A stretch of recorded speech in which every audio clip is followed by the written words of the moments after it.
Olá, meu nome é Eduardo Rosa, sou voluntário da Organização Internacional Nova Acrópole. Sou feliz de estar aqui com vocês nessa Semana da Arte 2020. Esse ano um pouco atípica, né? Normalmente temos aulas presenciais, cursos, né? E dessa vez será mais virtual. Então, o importante é estarmos juntos, estarmos discutindo essas questões importantes sobre a arte, sobre o ser humano como um todo. A nossa palestra de hoje, nós vamos falar sobre arquitetura, uma ponte entre o ser humano e o universo. Esse é um tema bem rico, bem interessante.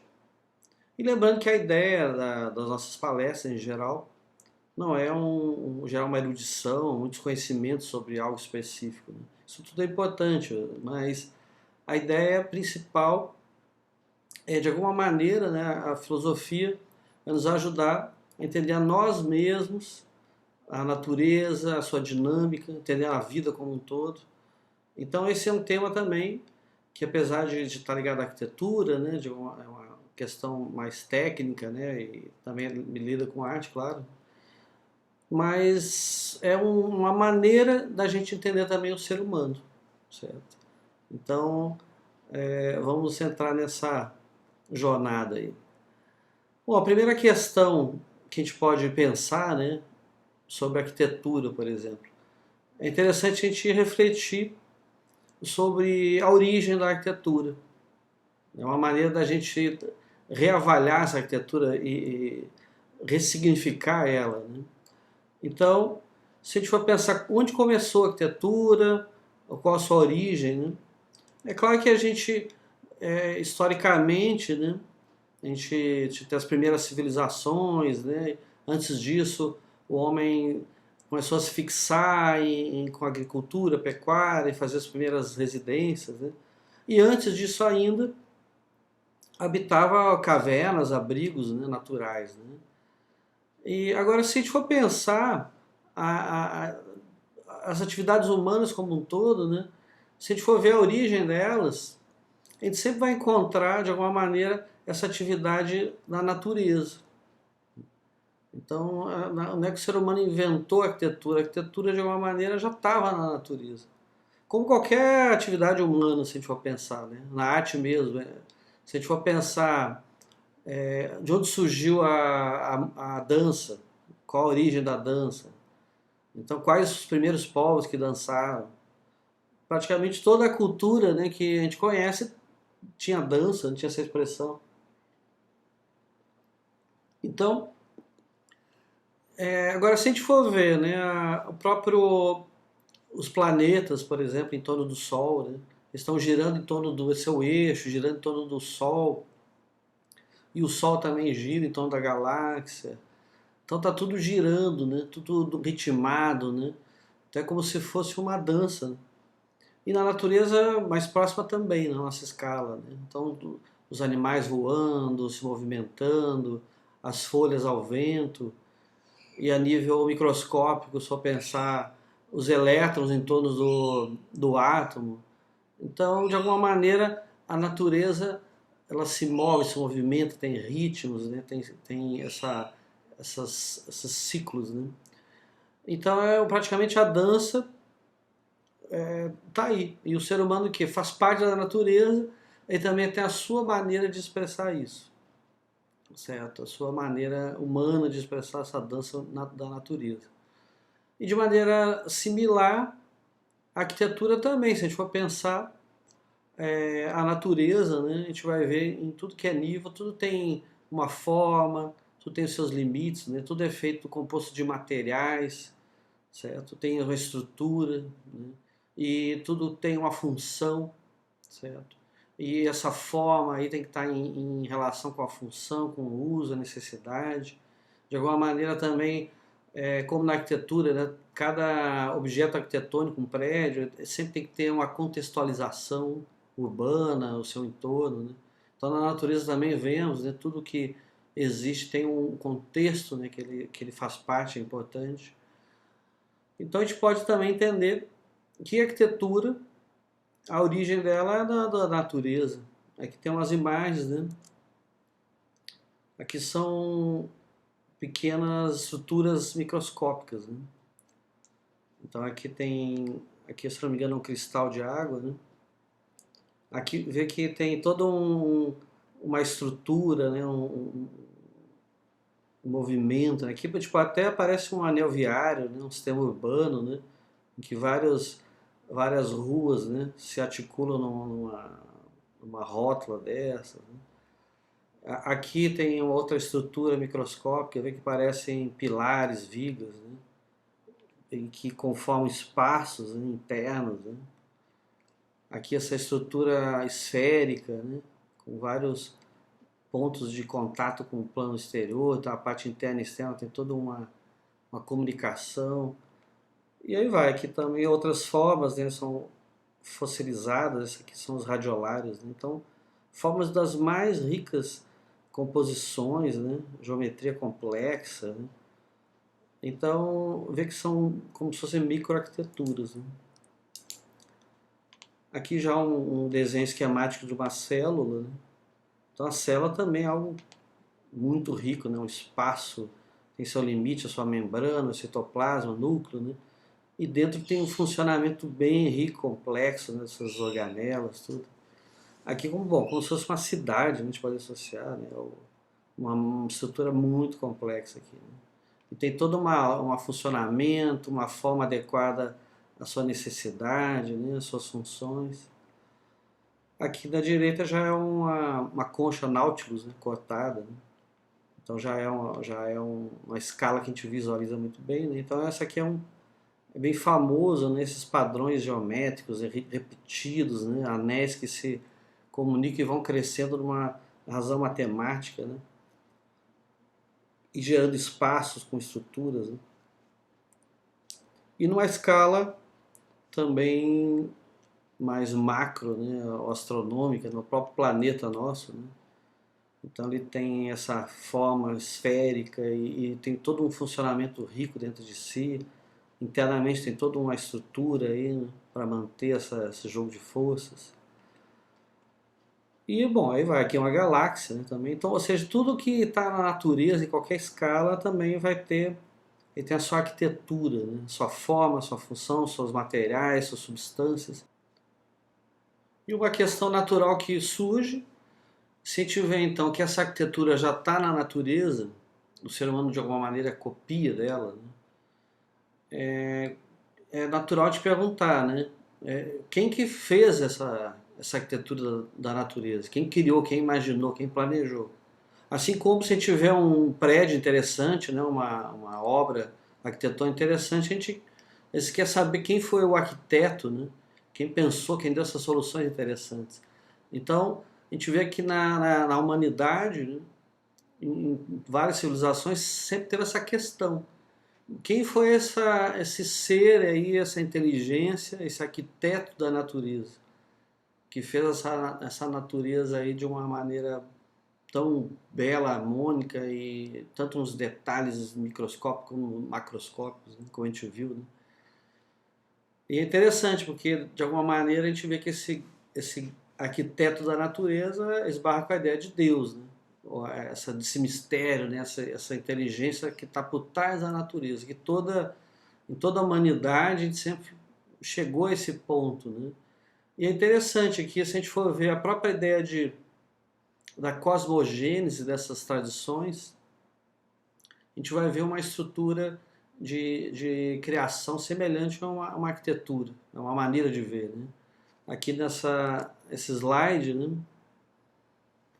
Aqui, por exemplo, na chave grega, né? Os gregos falam do Theos, Caos e Cosmos, né? O Theos seria o que? Essa força inteligente da natureza, essa vontade da natureza. O Caos seria a substância universal, né? O caos não como bagunça, mas como uma substância em potencial, né? Uma materialidade em potencial. E o cosmos como a união, né? Dessa força, dessa inteligência com a substância que gera as formas ordenadas. Então a gente pode associar, né? O Theo seria como se fosse esse grande planejador, aí, a mente cósmica, né? Ou esse grande arquiteto, né? A próprio universo é como essa obra, né? Então, o Theos é o que planeja, quem tem na mente a coisa e tem a força, a vontade para manifestar isso. E ele vai manifestar como? Tem que ter os materiais, como uma obra arquitetônica. Tem que ter o planejamento, né? E para realizar ele vai ter que ter o que? O terreno local que ele vai ser construído e os próprios materiais de construção, certo? Pedra, cimento, ferragem, tijolo, tudo o que for necessário de acordo com a necessidade. Então esses materiais de construção seriam como se fosse essa base, essa substância universal, né? E quando o arquiteto ordena essa matéria em função do seu plano, né, aí surge o espaço arquitetônico, que é o cosmos, né? O espaço arquitetônico urbanístico, né? Então é uma maneira da gente entender esse próprio processo da natureza semelhante a um processo arquitetônico, né? Então tem que ter o arquiteto, o pensador, a substância, a matéria, e a obra em si é o cosmos, certo? E é interessante a gente ver que na antiguidade em geral, né, a gente vai ver muito esses pensadores, esses grandes homens, associar a natureza, essa ordem da natureza, a perceber padrões rítmicos, padrões matemáticos, que vão se expressar nos ciclos da natureza, vão se expressar no ritmo dos planetas e em tudo mais. Hoje em dia a gente sabe, né, que toda a matéria vibra, né? Toda a substância tem uma vibração e essa vibração tem uma frequência. Então essa frequência é algo matemático, né? É quantidade de ciclos por segundo, né? Por exemplo, né? Então é interessante que esses sábios da antiguidade, observando a natureza, essa obra divina, digamos assim, essa obra desse arquiteto, eles começaram a ver o que? Padrões matemáticos e rítmicos, né? E isso sempre foi, de alguma maneira, tentado imitar essa própria obra divina na sua escala também arquitetônica e urbanística, né? Aqui tem umas frases interessantes de pensadores de várias épocas. A primeira aqui, Pitágoras, da Grécia Antiga, né? É uma frase atribuída a ele. Através da geometria podemos tocar a face de Deus. A outra frase de Plutarco, né, em Roma. Deus geometriza continuamente. Isaac Newton, no começo da Idade Moderna. Deus criou tudo por número, peso e medida. E do James Jeans, que é físico, astrônomo e matemático do século XX, ele falava: a partir das evidências intrínsecas de sua criação, o grande arquiteto do universo começa a parecer-nos um puro matemático. Então vê que ele até associa também com esse arquiteto, né? Então em todas as épocas aí, o ser humano de alguma maneira conhece essa realidade matemática, geométrica, que se expressa na astronomia também, em todos os tempos. Então é interessante que essa percepção, isso é muito interessante para entender qual é a ideia da arquitetura, por que a arquitetura pode ser uma ponte entre o universo e o ser humano. Porque de alguma maneira eles decodificaram, esses sábios da humanidade, decodificaram esses padrões da natureza, certo? Então na arquitetura sempre de alguma maneira, desde os maias, astecas, na Índia antiga, na China, no Egito, a gente vai ver essas culturas aí, quando eles expressavam no desenho urbano, quando iam localizar seus templos, suas casas, a sua estrutura como um todo, de alguma maneira eles buscavam expressar essa mesma ordem, essa mesma matemática, essa geometria da natureza na nossa escala, certo? Aqui nós vemos algumas imagens também. Aqui Stonehenge, né? Então a gente vai ver também muita essa relação, né? Na forma, na proporção, na matemática e também relacionar com o próprio movimento astronômico, com alinhamentos, né? Com constelações, com certas estrelas, o próprio movimento do Sol, né? Alinhamento com solstícios e equinócios. Então, isso vai ser bem recorrente nas construções dos povos antigos aí, né? Aqui é uma pirâmide maia, né? Então a gente vai ver essa ordem aí bem definida. Aqui é uma frase do arquiteto contemporâneo Frank Gehry.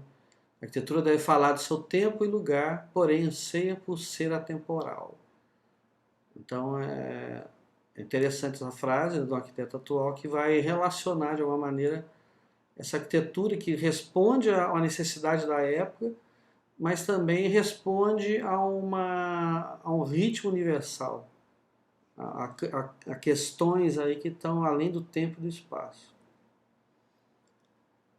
Aqui um templo grego, né? Pártano, né? Então aqui a gente vai ver várias também, os gregos decodificavam na arquitetura proporções matemáticas, né? E que estavam ligadas a ritmos da natureza, né? É muito conhecido hoje em dia a proporção áurea ou seção áurea, né? Então, ou seja, são padrões geométricos e matemáticos recorrentes da natureza e que a gente vai expressar aí na arquitetura. E dentro dessa lógica podemos nos questionar por que essa necessidade que esses antigos tinham de estar repetindo a natureza nesse padrão matemático, geométrico, né? Qual seria a intenção disso? Qual a função dessa atitude, digamos assim, ou a intenção mesmo, né? Nós vemos assim, em geral, nesses sábios, muito essa compreensão de que na natureza está tudo conectado, tudo está interligado, não existe nada solto, totalmente solto, existe uma certa unidade. Então eles percebiam, né, isso em vários níveis, como a gente vê hoje em dia com a própria ciência. Então um átomo, o núcleo com os elétrons, né, todas essas subpartículas atômicas estão todas interligadas, certo? Tem uma unidade, tem um funcionamento. E esse átomo está relacionado diretamente com o seu meio, e inclusive forma moléculas com outros átomos, e essas moléculas formam outras substâncias, e assim vai. Essas substâncias formam, chega uma célula, por exemplo, uma célula formam tecidos, tecidos formam órgãos no organismo, né? E assim vai, né? De alguma maneira estão relacionados com o seu clima local, com a sua geografia, com o planeta como um todo. Tem tudo relações e conexões muito diretas. E o planeta com o sistema solar, e isso vai até o infinito, né? Então essa conexão de cada coisa com o seu meio sempre intrigou, digamos, esses sábios aí. E eles percebiam que quando algo se desconectava do seu contexto, isso se degradava ou entrava em desarmonia, certo?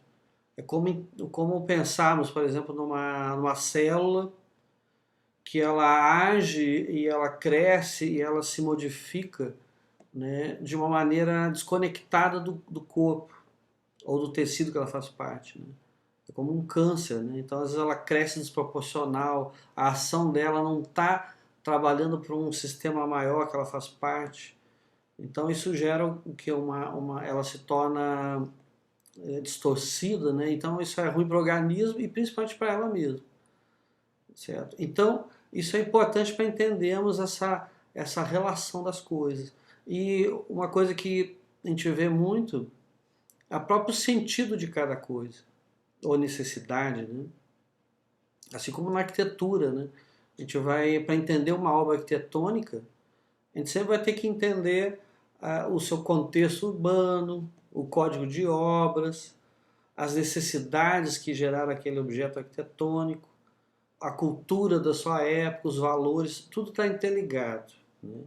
Então, na natureza é a mesma coisa. Então, uma célula, por exemplo, como a gente falou antes, a gente só vai entender bem essa célula quando entender o que contexto amplo que ela está. O próprio sentido da célula e a necessidade dela está ligado. Então, uma célula epitelial, por exemplo, né? Então, se a gente não entendesse o conceito de pele ou do próprio organismo que ela está inserida, essa célula solta, isolada, ela seria muito difícil entender ela, a função, para que tem. Se a gente fosse entender essa obra arquitetônica célula, né? Então a gente ia ver aquele monte de elementos dentro dela, mas para que isso? Né? Para que tem essa característica tal? Né? E quando vemos a escala maior que ela pertence, aí vai fazer um sentido. Ah, isso aqui serve para isso, está ligado àquele elemento. Né? Como quebra-cabeça também, né? Se tiver uma peça solta de um quebra-cabeça, ela não tem sentido aparente. Né? Agora, quando a gente entende a imagem do todo e coloca aquela parte se conecta com o todo. Então, esse conceito aí, essa visão de conexão, de ligação de cada parte com o seu todo maior, né? Isso é a própria ideia de harmonia, né? A justa proporção entre as partes e o todo, certo? Então isso é importante entender para entender essa intenção dessa arquitetura e urbanismo na antiguidade. Ela não buscava simplesmente cumprir uma necessidade funcional humana, certo? Isso também, claro que é importante, né? Fazer parte. Mas ela também tinha essa necessidade, essa função de conexão com algo maior, certo? Então, o ser humano é uma parte, né? E o espaço arquitetônico seria algo mais amplo que a gente está ligado a ele. E esse espaço arquitetônico estaria ligado a um contexto urbano e um contexto da natureza e as suas leis, certo? Então, para a gente entender essa cultura, essa necessidade que eles tinham de organizar seus espaços conectado com ritmos matemáticos, proporções, com fenômenos astronômicos, está muito ligado a essa sabedoria, essa compreensão que na natureza tudo tem que estar conectado, uma parte com todo. Então, para entender o próprio sentido de vida humano, essa é uma questão muito importante para o ser humano, então, quem é o ser humano? Qual é o sentido de vida humano? Qual o potencial humano? Vai ser importante a gente entender o quê? Uma escala mais ampla que nós estamos. A própria humanidade é uma escala mais ampla, é um todo maior que nós estamos ligados. E, bom, o nosso contexto da natureza e todos os seus ritmos também. E a arquitetura, então, seria esse canal aí que expressaria uma escala um pouco mais ampla que a humana e que nos ajudaria a conectar com algo mais amplo. E para entendermos essa ideia de conexão, é importante compreendermos esse conceito, né, dos três mundos. Era uma maneira que esses povos antigos viam a realidade. E o que seria isso? A visão geral é que a natureza, a realidade, teria dois planos básicos, né? O plano celeste e o plano terrestre. O plano celeste seria o plano das causas, das essências, ou como Platão fala, o mundo das ideias. Então tudo que existe no nosso mundo objetivo é um reflexo desse plano celeste. E o plano terrestre é só nosso local que vivemos, em que nossos sentidos percebem toda essa realidade. O que a gente considera o mundo real mesmo é esse terrestre. Só que na concepção dessas tradições, a realidade mesmo, a mais ampla, seria essa dimensão celeste, causal. Nessa imagem aqui, então, teria que essa dimensão celeste, ou seria esse Theos, essa dimensão divina, essencial, né? Ou o plano dos deuses, né? Sendo que os deuses representavam essas dinâmicas da natureza, forças, inteligências, né? E aqui do ser humano seria o nous, aqui na linguagem grega, né? O nous seria a dimensão espiritual, né? Então teria essa dimensão aqui essencial e aqui a dimensão manifestada, que a gente pode associar o caos dentro daquela chave, né? Normalmente aqui é teos, caos e cosmos, só que eu tô botando aqui os extremos, né? O espírito e a matéria, né? O céu e a terra. E no ser humano também, o ser humano teria essa dimensão essencial, o espírito humano, né? E também teria essa parte física, será a soma, né? E então os três mundos seriam o quê? Essas duas dimensões básicas e a conexão, o que conecta os três mundos. Então a gente pode ver essa conexão de várias maneiras. O próprio Teos e o Caos, a conexão seria o cosmos, seria esse ponto de união entre os dois, né? Então o cosmos seria essa força divina impregnada, né? Ou organizando a matéria, que seria essa cosmos, seria a união dos dois. E também o próprio ser humano aqui também ele é visto como uma ponte entre o céu e a terra. Que o ser humano, como tem a razão, né, ela pode compreender as leis da natureza, entender a sua dinâmica, entender o que está por trás da aparência. Então o ser humano também seria uma conexão entre o céu e a terra. Algo dele estaria conectado em cima e algo embaixo. Então ele faz uma ponte aqui, né? E o ser humano, a psique, seria a sua mente, as suas emoções, né? Os seus sentimentos, né? Também o ser humano, essa nossa dimensão da psicológica, a gente pode captar esses elementos profundos em nós mesmos. E a soma seria a nossa parte mais física, nosso corpo, né? Nossa energia, né? Então esses seriam esses três mundos. E esses três mundos podem ser, de alguma maneira, em toda a natureza estaria expresso, né? A gente pode ver em vários níveis. As próprias células, a gente pode associar também a uma dinâmica, né? O núcleo seria essa parte mais essencial dele, teria a membrana, que seria a parte mais externa, e o intermediário seria o citoplasma, né? Então no corpo também há a cabeça, o tronco e os membros, a constituição humana, como já falamos aqui no slide anterior, ou seja, espírito, nous, psique e soma, né? Certo? Então essas três dimensões estão em tudo.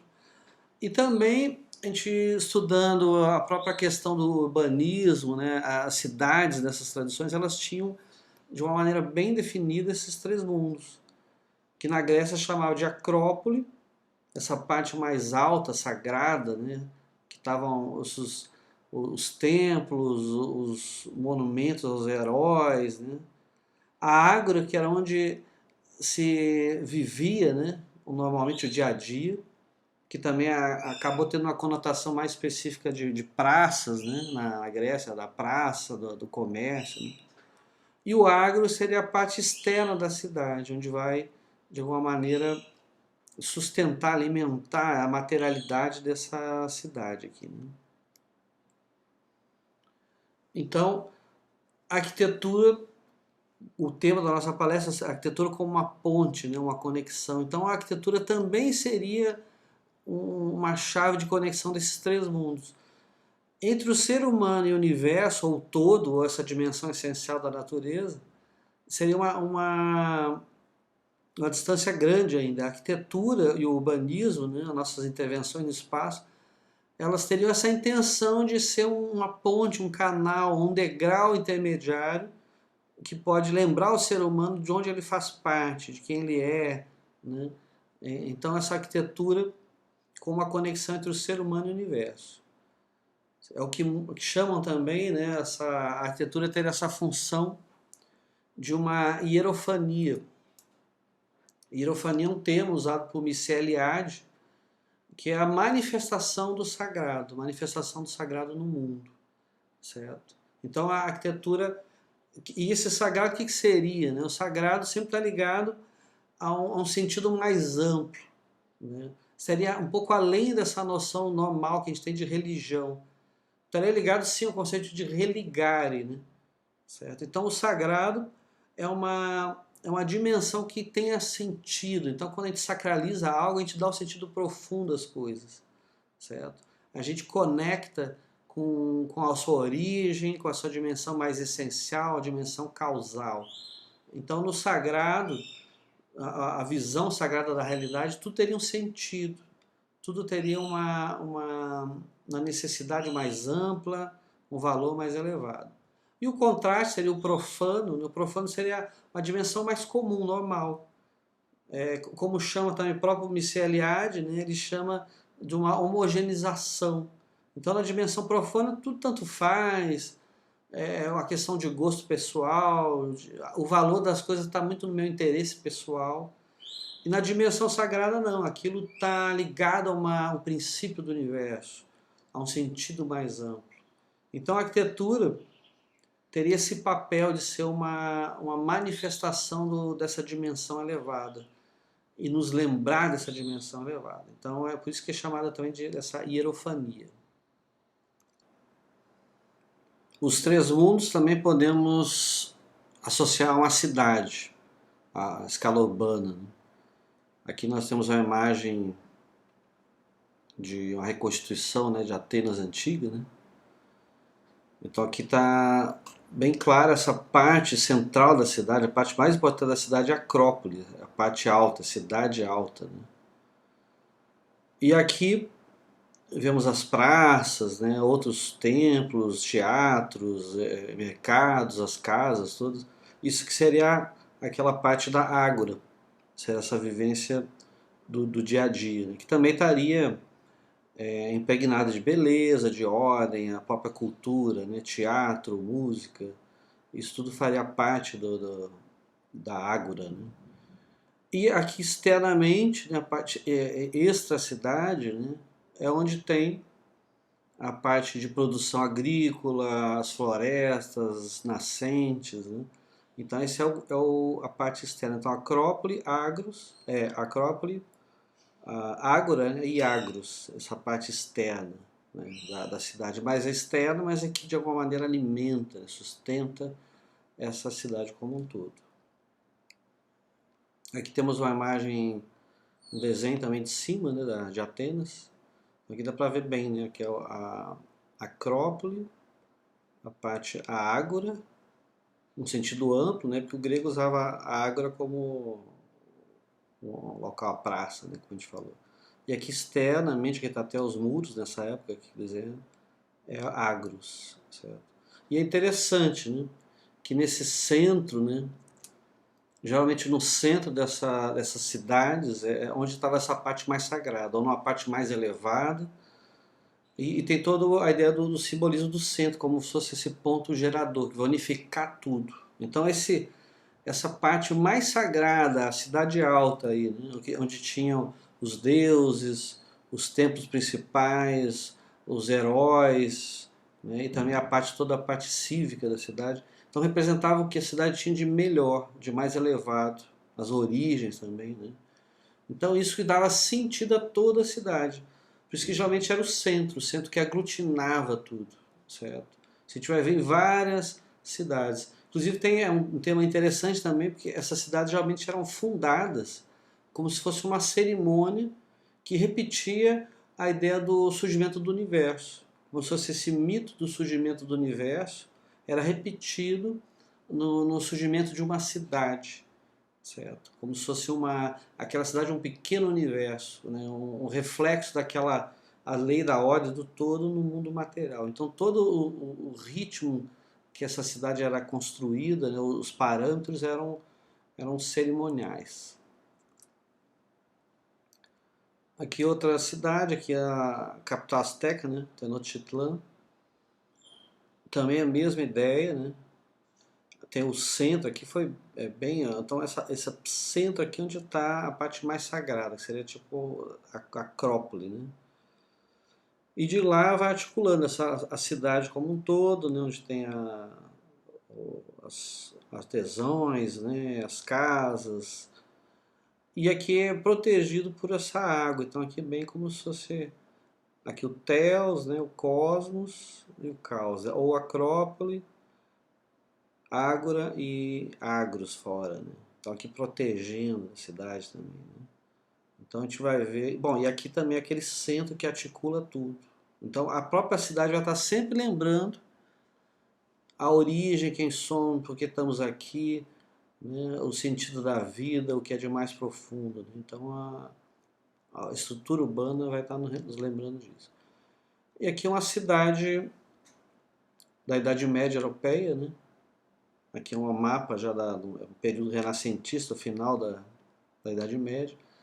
E também a gente vai ver na Europa mesmo a tendência. O centro das cidades, né, onde começa, onde tem geralmente uma catedral, ou também um castelo, onde ficam também os nobres, né, e representa o que tem de mais sagrado lá. E da partir dali que se articula toda a cidade. Então aqui também vemos, né, esse ponto principal, que tem essa catedral aqui, né, seria semelhante à Acrópole, a Agro, onde funciona toda a vida, a dinâmica da cidade. E aqui também extramuros, né, a parte de agros, é onde já que tem as plantações, né, onde vai nutrir tudo aqui, certo? Então, essa mesma dinâmica, né, que a gente vai ver. E é interessante, a gente pode até lembrar uma célula, né, tem o núcleo da célula, né, tem o citoplasma e a membrana, que são as muralhas ou limite da cidade. E a parte externa, que essa muralha ela vai ter que absorver algo de dentro, né? A nutrição, mas ao mesmo tempo tem que proteger daquilo que é nocivo para essa unidade, para esse pequeno universo aqui que é a cidade. E na própria arquitetura, aqui é um exemplo de uma catedral, né? A gente vai ver muito recorrente essa ideia dos três mundos, né? Então a fachada tem essa base, né? Mais sólida, com poucas aberturas, né? E ela vai se utilizando aqui. Então aqui já tem aqueles óculos, né? Com os vitrais, e aqui já o campanário mais leve. Então vai se utilizando da base até o elevado. E também na própria, internamente, em vários níveis, né? Mas aqui a gente pode sempre ver o piso, né? É a base, a parte mais material, né? Soma, as colunas e a parte do teto, né? Que são essas, geralmente são curvas, né? São essas cúpulas, né? Arredondadas. Então aqui é o elemento celeste, o terrestre e as colunas é o que liga o céu e a terra, certo? E aqui na planta também, né? Essa parte da entrada aqui também, a nave, né? Aqui o transepto, ábside, essa parte circular, então aqui é a parte mais sagrada, né? Aqui é a entrada, aqui é o intermédio. Então, essa dinâmica dos três mundos a gente vai ver em vários níveis. E aqui é o Vitruvio, que é um arquiteto romano. Ele dividia, né, a arquitetura também em três princípios básicos. O firmitas, que é a durabilidade e solidez, que tem a ver com as estruturas, né, a coluna, os materiais em si, que tem que ter toda uma durabilidade, materiais condizentes com a necessidade também. Utilitas, né, que seria toda a necessidade em si, o funcionamento, certo? A iluminação, o conforto ambiental, tudo que ficasse um espaço mais agradável possível, funcionando bem, né? E o Venustas, a gente pode associar aquela dimensão celeste também, que seria uma harmonia. Então tudo isso aqui estaria unido em função de padrões, de ritmos da natureza, ritmos matemáticos, certo? Que para gerar isso que essa conotação, né, de conexão, né, com essa dimensão mais sutil do universo. Então isso geraria essa harmonia que também estaria associada à beleza. A beleza seria a justa proporção, né, essa justa harmonia desses padrões universais expressos nessa arquitetura. Então é como se fosse o espírito da arquitetura, né? O espírito, né, a, a utilidade e a base, né? Então é que nem vemos nos três mundos como um todo. É importante entendermos que a arquitetura e o urbanismo vão refletir os valores de uma época. vão cristalizar os valores de uma época. E não só os valores, a sabedoria como um todo. Que nós vemos que em vários momentos a humanidade soube fazer essa conexão. Esses sábios compreendiam esses três mundos, né, o mundo das causas, o mundo objetivo, e sabiam construir com essa harmonia. E essa maneira é fundamental, porque isso era não é uma questão só simbólica, é uma questão de reverberação. Né? O que está acontecendo aqui está em harmonia com os ritmos da natureza. Então tinha até essa questão de que a cidade, o estado, a civilização ia estar harmônica na medida em que ainda tivessem esses seres humanos que compreendessem esse laço do que nós vivemos com a ordem maior e soubessem manter ele. E se perdesse essa visão dessa dimensão mais causal, ia começar a fazer as coisas de maneira aleatória e entrar em desarmonia com a natureza. É interessante, tem o Confúcio, né, aquele filósofo chinês, ele falava, né, em que essa desconexão do ser humano podia ser percebida principalmente na arte. Era essa a primeira percepção. Ele dizia que se fosse numa cidade em que percebi que os sinos, que eram o referencial para a afinação dos instrumentos musicais, esses sinos estivessem desafinados, era sinal que aquela cultura já estaria em decadência, porque eles não estão percebendo mais que aquele som, aquelas vibrações, aqueles padrões sonoros já estão em desacordo com essa vibração universal. Então é um sinal de uma desconexão, certo? Então essa busca aí era um resultado de uma sabedoria. E bom, e como falamos, né? Essa arquitetura ajudava, fazia o ser humano, à medida que ela tivesse harmônica, ajudava o ser humano a elevar a consciência, puxava para cima, tirava o ser humano daquela dimensão banal, né? Ia para o elevado, refletindo sobre a existência, o sentido da vida, né? Sobre o universo, sobre os mistérios da vida. Aqui é uma arquitetura, uma catedral gótica de Paris. Então aqui uns exemplos, então aqui em várias culturas, mas tinha essa mesma busca, né? Essa mesma mentalidade. Então aqui já era a cultura árabe, né? As mesquitas, a parte interna e a parte externa. Então tudo era feito, construído para gerar esse contato, essa elevação da consciência, essa harmonia como um todo.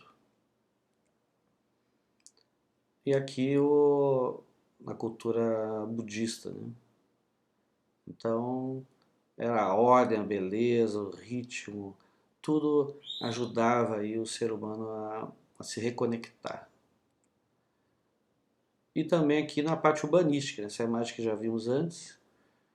E não são só os templos, né? Então aqui, por exemplo, toda a configuração urbana que a gente viu, né? Aquela questão dos três mundos e as edificações, não só templos, mas edificações, teatros, fóruns, praças, tudo isso era feito de alguma maneira porque, de acordo com esses ritmos dessa pulsação da natureza. E a pergunta que fica é que como estamos hoje em dia? Será que nossas intervenções urbanísticas, arquitetônicas, elas estão nos ajudando a conectar com o todo, gerando essa harmonia com o todo, ou estão nos afastando? Porque o que a gente vê é que os valores de nossa época, as motivações de nossa época já são muito diferentes, certo? Então a cidade é construída mais baseado em interesses do mercado, né, questões imobiliárias, certo? E aí tem um código de obra que tenta manter um critério de urbanização com afastamentos, né, para que tenha um fluxo de vento, questões ambientais básicas, né? Mas você vê que a gente já não tem essa preocupação de construir em harmonia com o todo, com as leis da natureza.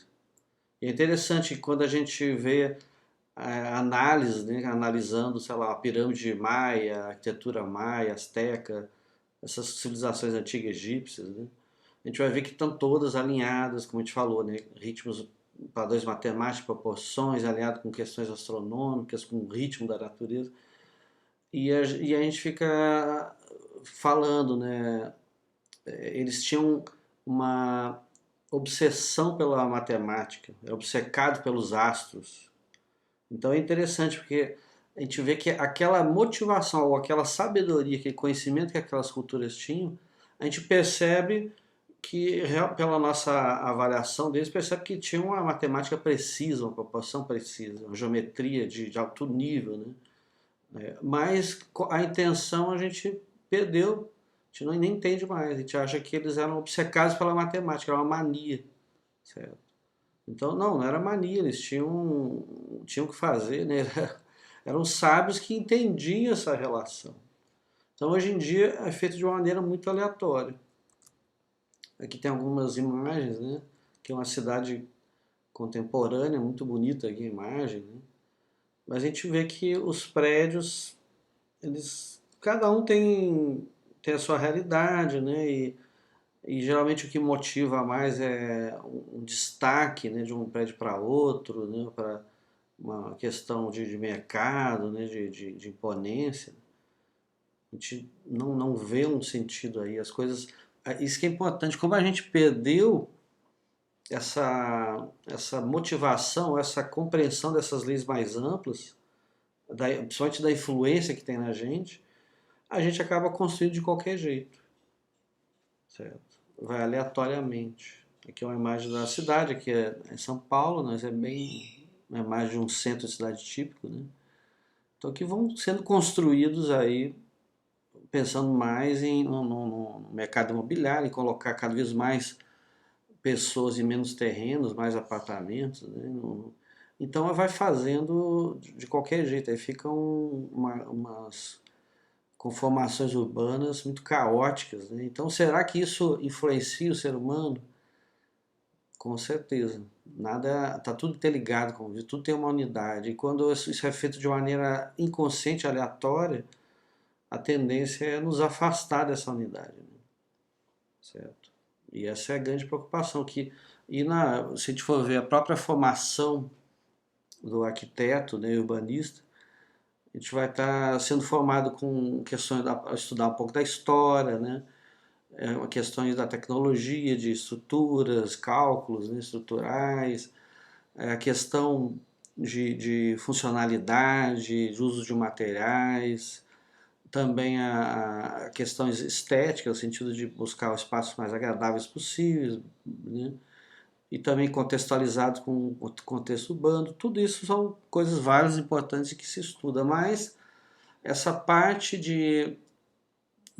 da matemática, da geometria associada a uma conexão com o todo, isso se perdeu, isso não temos mais. Perdemos essa sabedoria, gente. É algo que ficou, né? Porque, de alguma maneira, isso que nós temos que entender. Não é uma perda da arquitetura, é uma perda de visão. Como a gente não vê mais a relação dessas leis da natureza com o indivíduo, é uma coisa que fica com mera curiosidade. São informações aí, curiosas de como os povos antigos associavam aí a astronomia, matemática, ritmo, mas que para a gente já não faz nenhum sentido. Aí podemos nos perguntar como então resgatar esse espírito da arquitetura, essa dimensão elevada, esse sentido elevado da arquitetura. Bom, eu sou arquiteto, né, mas eu vejo claramente, eu sou filósofo, né, eu vejo claramente que não é um problema da arquitetura, né, é um problema do ser humano, né? É o ser humano que faz a arquitetura, o ser humano que dá o sentido das coisas. A arquitetura simplesmente vai expressar uma realidade interna humana, certo? Então nós temos que, de alguma maneira, resgatar o espírito humano, né? A conexão com o ser humano, isso que a gente tem falado várias vezes, né? Porque o ser humano que tem uma capacidade, aí tem um potencial, como a gente vê esses grandes homens da humanidade, de entender leis da natureza, de entender princípios, né, de entender o que está por trás da aparência, né, e ergueram as civilizações em nome de valores do amor, da justiça, da beleza. certo? Então, todo esse potencial que o ser humano tem de entender o todo que ele faz parte, a gente, como se fosse a nossa visão, se voltou para baixo, certo? Parou de perceber esse todo, voltou para si mesmo, certo? Então entrou o espaço, a dimensão sagrada, ou o sagrado ficou para uma dimensão banal. Na Grécia tinha essa questão da a sacralização ou banalização. Então a banalização é esse espaço comum, certo? Então é como se o ser humano tivesse um potencial para ir às estrelas. É uma imagem que eu estava pensando aqui enquanto eu estava preparando a palestra. É como imaginar que o ser humano é como se fosse uma nave espacial, né, que pode ir para o céu, né, sair dos limites da Terra, uma Challenger, um ônibus espacial. Mas toda essa capacidade que a gente tem, a gente acaba, em vez de fazer voar, ir para as estrelas, expandir o nosso horizonte, a gente acaba voltado para baixo. Então é como usar esse ônibus espacial no nosso dia a dia, né? Então, o que seria essa ferramenta poderosa para expandir nossos potenciais, ela acaba atrapalhando, gerando uma confusão. Porque imagina a gente com um ônibus espacial andando na rua, ia fazer uma confusão, né? Ia bater nos outros carros, atrapalhar o tráfego, e quando ligasse a turbina ia queimar um monte de pessoas. Então, é mais ou menos uma imagem semelhante. Todo esse nosso potencial aí amplo, a gente volta só para uma visão limitada e egocêntrica. Então, o que justamente essa força que nos ajudaria a crescer, a nos realizar como um todo, ela vai atrapalhar a gente. Então, ferramentas melhores que tem acabam virando um inimigo. Certo? A gente acaba tendo uma vida sem sentido, uma vida muito medíocre, né? Voltada só para si mesmo, e que gera toda uma desconexão com a gente mesmo, com a nossa dimensão mais elevada, com essa dimensão da natureza e com as outras pessoas e com a própria natureza física, né? Tanto que o ser humano está em desarmonia aí, né? O nosso planeta está com problemas sérios ecológicos, isso tudo reflete uma desconexão, certo? Nós não nos sentimos mais fazendo parte desse todo, certo? Viramos algo à parte, então a gente explora tudo que está em volta da gente. Então, o que nós precisaríamos não é uma questão de resgatar a arquitetura em si, é resgatar o próprio ser humano, resgatar o espírito humano, reconectar com essa dimensão. Isso é o trabalho da filosofia, né? Relembrar quem somos, o sentido da vida, né? Resgatar na história da humanidade o que nós já entendemos de profundo, né? Para podermos vivenciar novamente essa realidade interna, para buscar essa harmonia nossa, interna e externa. Porque se o ser humano ele tem uma visão profunda da realidade, ele vai expressar isso em tudo que ele faz. Então vai expressar na arte, na música, na ciência, e na arquitetura, no urbanismo, na educação, em todas as áreas. Porque se a gente for ver a educação, se a gente fosse analisar a educação, também existe uma desconexão aí. Algo está errado, algo perdemos.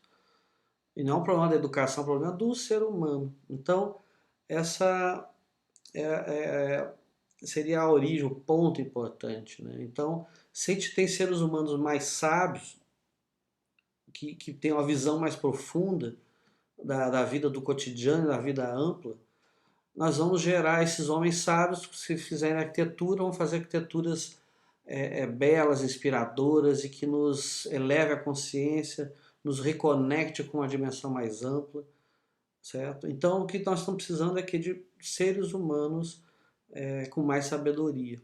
Então, o nosso problema é algo que ignoramos uma dimensão da realidade.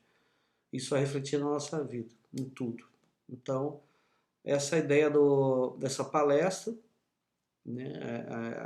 Resgatar essa ideia da arquitetura como um elemento que nos inspira a conectar, né?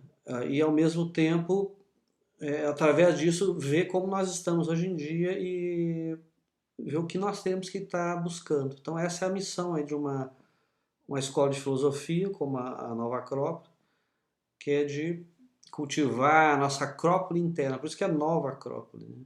Cultivar a acrópole interior, cultivar uma sabedoria, uma visão mais ampla, que não é uma alienação da vida, que a gente vai poder ter uma vida cotidiana mais profunda, as relações mais profundas, uma educação mais adequada ao ser humano, uma arte que nos inspire, uma arquitetura.